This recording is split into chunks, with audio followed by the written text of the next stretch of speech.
The Azov Army Corps has taken up full operational control over stabilizing the Russian breakthrough at Pokrovsk, with the situation reaching critical levels and threatening to overturn a year of Ukraine's fortification work. Azov and its battalions are immediately getting to work on smashing the Russian salient back across the river.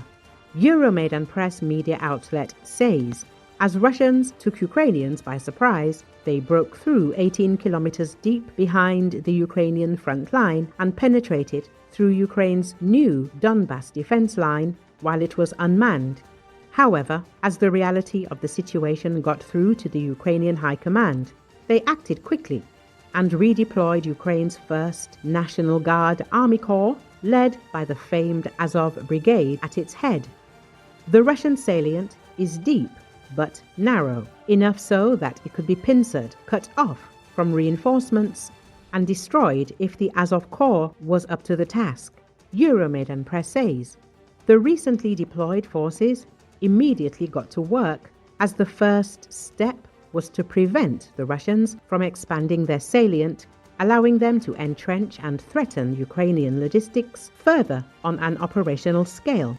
Open-source military analysts show that the 1st Da Vinci Assault Regiment attacked the Russian breakthrough head-on, and during the first day of clashes, they were able to blunt the spearhead and push the Russians back to Zolotyi Kolodiaz.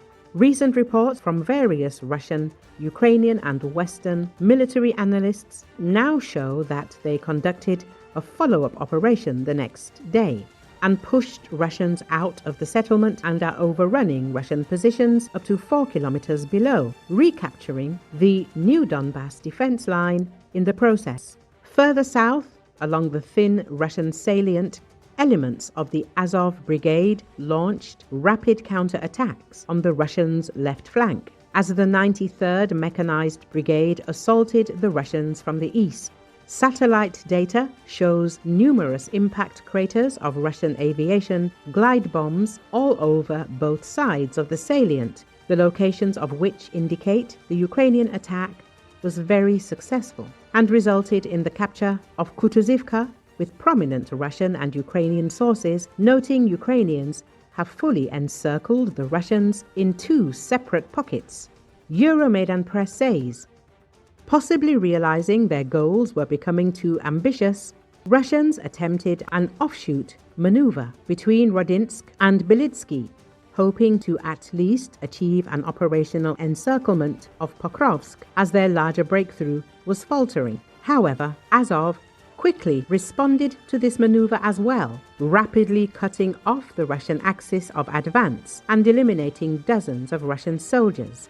Command of the Azov units reports that in the past several days of fighting, the 1st Army Corps has eliminated 271 Russian soldiers, wounded over 101, and has taken 13 Russian men as prisoners of war.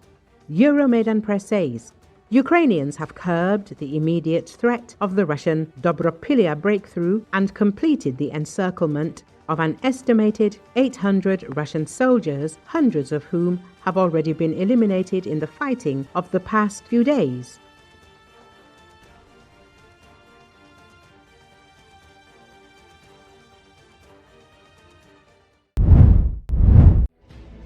Russian troops have launched an attack on Ukraine's Zaporizhzhia region, flying a U.S. flag. The invaders attached the U.S. flag to their M113 armored personnel carrier during an assault on Ukrainian positions in southeastern Zaporizhzhia direction, former advisor to the mayor of Mariupol, Andriashenko, reported Monday. The military vehicle with the U.S. flag was spotted heading toward Malotokmachka village in the region. Video circulated in Russian social media platforms shows the armored personnel carrier advance with both Russian and U.S. flags attached on it. The move comes after the warm welcome Russian President Vladimir Putin received during his visit to U.S. state of Alaska on Friday. U.S. President Donald Trump and Russian leader Vladimir Putin had a closed-door meeting in Anchorage, Alaska to discuss ending the war in Ukraine. The summit was held without Zelenski's participation.